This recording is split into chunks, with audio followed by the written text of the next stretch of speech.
हिंदी पाठ्यक्रम में कविता तीसरी, जिसका शीर्षक है सच हम नहीं सच तुम नहीं, यह पढ़ेंगे। और इसके कवि हैं डॉक्टर जगदीश गुप्त जी। डॉक्टर जगदीश गुप्त जी। कवि का परिचय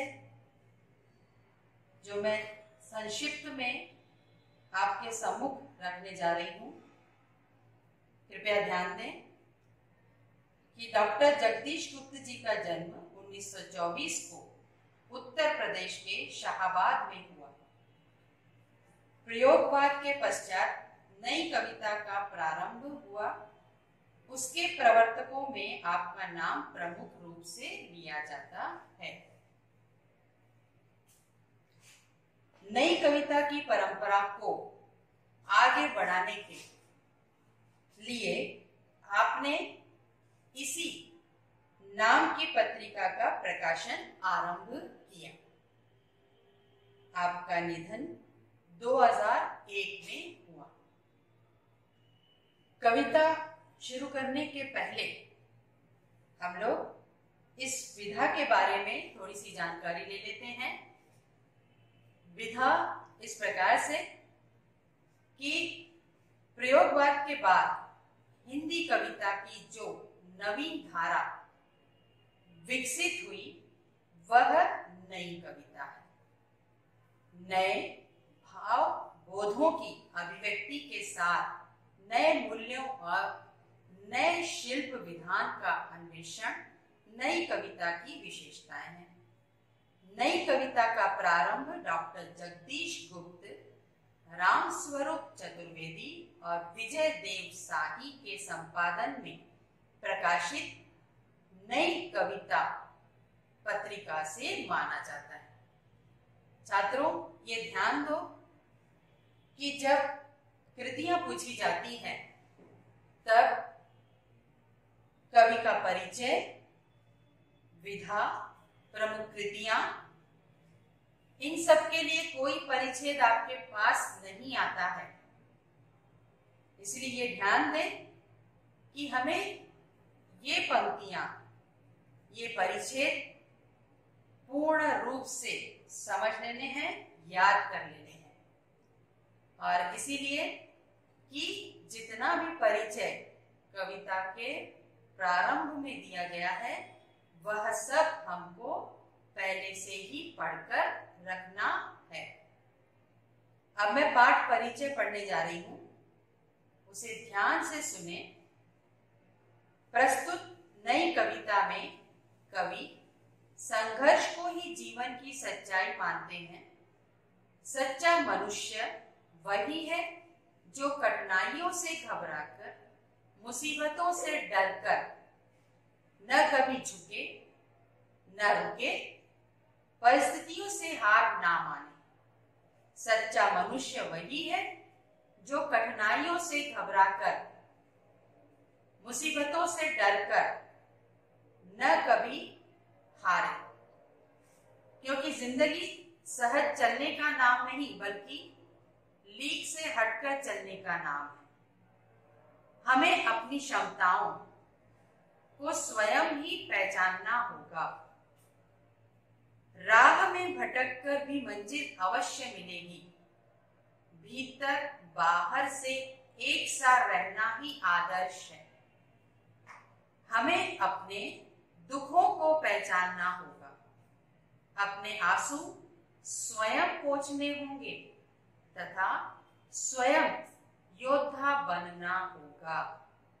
जीवन संघर्ष की यही कहानी है कि जीवन निरंतर चलने का नाम है और चलते रहने से ही कि हमें राह में संघर्ष बहुत मिलेंगे, क्योंकि सभी की मंजिल रहती है और उस मंजिल तक पहुंचने के लिए सतत निरंतर हमें प्रयास करते जाना है। तो मैं कविता पढ़ने जा रही हूं और उसके उपरांत हम लोग शब्दार्थ देखेंगे। शब्दार्थ के पश्चात हम लोग उस पंक्तियों का अर्थ देखेंगे। कविता। सच हम नहीं, सच तुम नहीं, सच है सतत संघर्ष। संघर्ष से हटकर जिए तो क्या जिए, हम या कि तुम। जो नत हुआ वह मृत हुआ, ज्यों व्रत से झरकर कुसुम। जो पंथ भूल रुका नहीं, जो हार देख झुका नहीं। जो पंथ भूल रुका नहीं, जो हार देख झुका नहीं। जिसने मरण को भी लिया है जीत, है जब जीवन वही। सच हम नहीं, सच तुम नहीं, सच है सतत संघर्ष। शब्दार्थ देख लेते हैं। सतत अर्थात निरंतर।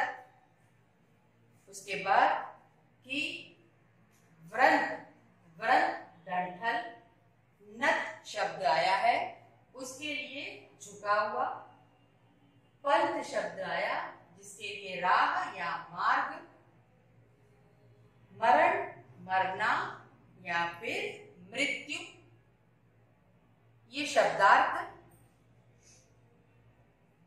और अब अर्थ हम इसका देखते हैं। और अर्थ के पहले एक छोटी सी बात मैं आपको बतला दूं कि हमें जीवन पर्यंत संघर्ष करते रहना है। रुकना नहीं है, झुकना नहीं है, निरंतर चलते जाना है। आप देखते हो कि जब तितली उसका अंडा वो एक डंठल पर चिपका रहता है, जब उसका जन्म होता है तो वह उस खोल से बाहर निकलने का प्रयास करती है। और उस प्रयास में यदि उसकी कोई मदद कर दे कि उस अंडे को कोई व्यक्ति ज्यादा फोड़ देता है, उसमें और गड्ढा कर दे, तो वह तितली निकल तो जाती है लेकिन उसने कोई प्रयास ही नहीं किया। कुछ समय के बाद उसके पंख सूख जाते हैं और वह मृत्यु को प्राप्त हो जाती है। अब इस कहानी पर तात्पर्य ये निकलता है कि आखिर वो तितली मृत्यु को प्राप्त क्यों हुई? क्योंकि उसके जीवन में संघर्ष ही नहीं हुआ। वह उस खोल से निकलने के लिए किसी भी प्रकार का प्रयास नहीं करती है। व्यक्ति मदद कर देता है लेकिन मदद करने के पश्चात वह बच नहीं पाती है। इसी प्रकार से हर जीव को, हर जंतु को, प्राणी को, मनुष्य को जीवन भर जब तक उसकी मृत्यु नहीं होती है तब तक उसे संघर्ष करते रहना है। और वही कवि यहाँ पर कहना चाहते हैं कि तुम या मैं, हम, कोई भी सच नहीं, किसी भी प्रकार का सच हम में नहीं। सच क्या है? संघर्ष, मात्र संघर्ष। जैसे सतत निरंतर जीवन में संघर्ष करना। और बिना संघर्ष के तो व्यक्ति जी ही नहीं पाएगा कि संघर्ष से हटकर जिए तो क्या जिए, हम या कि तुम। जीवन में संघर्ष अति आवश्यक। जैसे कहा जाता है ना, सलमान खान की फिल्म किक, कि किसी भी प्रकार से किक की आवश्यकता होती है। और ये संघर्ष हमारे लिए किक के बराबर है कि जब तक हमें किक नहीं मिलती, संघर्ष हमारे जीवन में नहीं आता, तब तक नीरस। क्योंकि सुख की अनुभूति भी तब होगी जब हम दुख से होकर गुजरते हैं। क्योंकि आपको मालूम है बच्चों कि क्या होता है, हम लोग मीठा ही मीठा खा रहे हैं मीठे खाने का जो स्वाद है, जो अनुभूति है, वो हमें कैसे प्राप्त होगी? कैसे प्राप्त होगी? कि जब तक हम किसी और का स्वाद नहीं लेंगे, अर्थात खट्टा, नमकीन, इनका कोई स्वाद नहीं लेंगे हम लोग, कड़वा, तब तक हमें मीठे की भी अनुभूति नहीं होगी, उसके स्वाद के बारे में भी हमें मालूम नहीं होगा। और ठीक वैसे ही कि संघर्ष हमारे जीवन में रहेंगे, संघर्ष जैसे जैसे हम लोग पार करते जाएंगे, सुख की अनुभूति हमको प्राप्त होती जाएगी। तो जो नत हुआ वह व्रत हुआ, जो व्रत से झरकर कुसुम। बहुत सुंदर पंक्तियां की। एक तो नतमस्तक होते हैं हम लोग, नतमस्तक अर्थात किसी के सामने हम लोग क्या करते हैं? झुक जाते हैं, आदर सम्मान करते हैं, वो एक अलग बात। लेकिन यहाँ पर नत हुआ अर्थात जो मैंने यहाँ पे लिखा हुआ है झुका हुआ, जो झुक गया, जीवन की परिस्थितियों से हार गया। झुकना यहाँ पर वो अर्थ आ रहा है कि जीवन की परिस्थितियों से जो हार गया, वो क्या हो गया? मृत के समान है, मरे हुए के समान है। जैसे आपने फूलों को देखा है, कुसुम, कुसुम अर्थात फूल, फूलों को देखा है। फूल जब डाली पर खिले हुए रहते हैं, डंठल पर खिले हुए रहते हैं, तब वह इस प्रकार से प्रतीत होते हैं कि चारों ओर का वातावरण प्रफुल्लित वातावरण, प्रसन्नचित्त हो जाता है, क्योंकि फूलों की खुशबू, उसका रंग, उसे देखकर ही हम आनंदित होते हैं। वो जितना भी जीते हैं वह इस प्रकार से जी जाते हैं कि सबको, पूरे वातावरण को आनंदित कर देते हैं। लेकिन एक दिन वे भी कुम्हलाकर गिर जाते हैं, झरकर गिर जाते हैं उस डंठल से जिसमें उनका जन्म हुआ। तो फूल के समान ही हमें अपना जीवन व्यतीत करना चाहिए कि जितने दिन जिए खुलकर, जिंदगी को जीने के समान। मरकर कोई भी व्यक्ति, जिंदा व्यक्ति मरा हुआ है और जी रहा है, तो कोई जीवन नहीं है उसका। आगे की पंक्तियां, जो पंथ भूल रुका नहीं, अपने मार्ग को, पंथ अर्थात रास्ता, राह, मार्ग, पर्यायवाची शब्द बहुत सारे हैं, इस पंथ को भूल कर, क्योंकि सबका उद्देश्य है, लक्ष्य है, जीवन में मंजिल है, और उस मंजिल तक पहुंचने के लिए हमें कभी कभी रास्ते में, राह में, मार्ग में बहुत सारी कठिनाइयां आती है, परेशानियां आती है। लेकिन उन कठिनाइयों और परेशानियों से डर कर हम लोग अपने कदमों को पीछे नहीं कर सकते।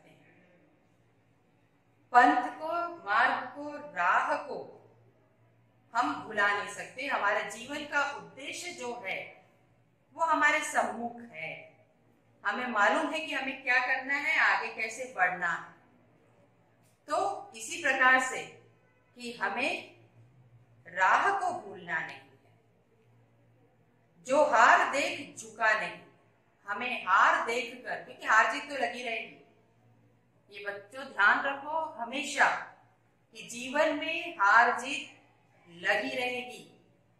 कभी हार है तो कभी जीत है, कभी सुख है तो कभी दुख है, कभी अंधेरा है तो कभी उजाला है। जैसे आप देखते हो कि रात होती है, रात अंधेरा लेकर आती है, लेकिन थका हारा मनुष्य रात को विश्राम कर लेता है, क्योंकि सुबह उसे फिर से काम करने देते हैं।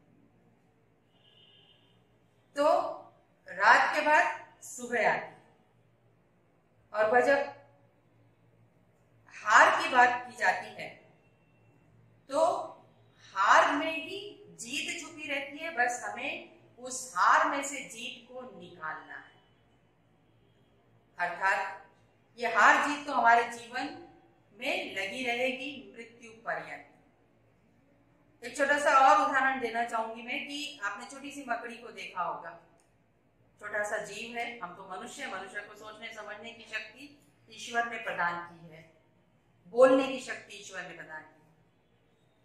तो वो छोटा सा जीव जब अपना जाला बुनता रहता है, तो उस जाले को बुनने के लिए वह 100 बार गिरता है और वह मकड़ी हार नहीं मानती है। वो क्या करती है, फिर से उठती है और फिर से वह अपना जाल बुनती है, तब तक कि जब तक उसका जाल पूर्ण रूप से बन नहीं जाता है, तब तक वह प्रयास करती रहती है। मनुष्य को भी उसी से कुछ सीख लेना चाहिए कि वह छोटी सी मकड़ी जैसे प्रयास करती है, हम तो मनुष्य वह रूप जिसे श्रेष्ठ रूप माना गया है, अर्थात 84 लाख योनियों के पश्चात हमें ये मनुष्य रूप मिला है और उस मनुष्य रूप को हम यूं ही बर्बाद नहीं कर सकते हैं कि थोड़ा सा कुछ हमारे साथ हो गया और हम हाथ पे हाथ धरे बैठ जाएं कि हमसे कुछ नहीं होगा। ये जीवन भी जीवन है। तो इस प्रकार की सोच को हमें बदलना है, अर्थात नकारात्मक सोच को हमारे मन से हमें निकालना है और सकारात्मक सोच को हमें अपने जीवन में लाना है। जब तक हम मृत्यु को प्राप्त नहीं, क्योंकि ये सकारात्मक सोच ही है जो हमें जीवन जीने की प्रेरणा देते हैं। और इसी प्रकार से यहाँ पे जो पंक्तियां कही गई है, जिसने मरण को भी लिया हो जीत है जीवन वही, वाकई जिसने मरण को भी लिया हो जीत, कि मरण को भी जीत में बदल दिया हो। होता है ना, कभी कभी बहुत परेशानियां आ जाती है, मुसीबतें आ जाती है, दुखों के पहाड़ गिर जाते हैं, तो व्यक्ति यही सोचता रहता है कि अब मुझसे कुछ नहीं होगा। और कभी कभी तो ऐसा होता है कि अवसाद, तनाव के कारण व्यक्ति अपने आप को खत्म करने की भी कोशिश करता है। तो यदि ये सोच हम रखते हैं तो आप कौन से जीव हैं, कौन से मनुष्य? तो मनुष्य तो है ही नहीं आप। तो फिर आप क्या हैं कि आपका जीवन जो है वह मरने के समान है, मरा हुआ। वही तो हमें बदलना है, अपने विचारों को बदलना है और उन विचारों को बदलाव कैसे लाना है कि हमारे मन में सकारात्मक सोच लानी है और फिर हम उस मरे हुए व्यक्ति के समान नहीं, जिंदा दिल व्यक्ति के समान जीवन जिएंगे कि सारे संघर्षों को हम पार करते हुए आगे बढ़ेंगे। और इसीलिए कवि की ये पंक्तियां हैं, सच हम नहीं, सच तुम नहीं, सच है सतत संघर्ष। अर्थात न हम में सच है, न तुम में सच है। सच यही है कि जीवन पर्यंत निरंतर बिना रुके हमें संघर्ष करते जाना है। धन्यवाद।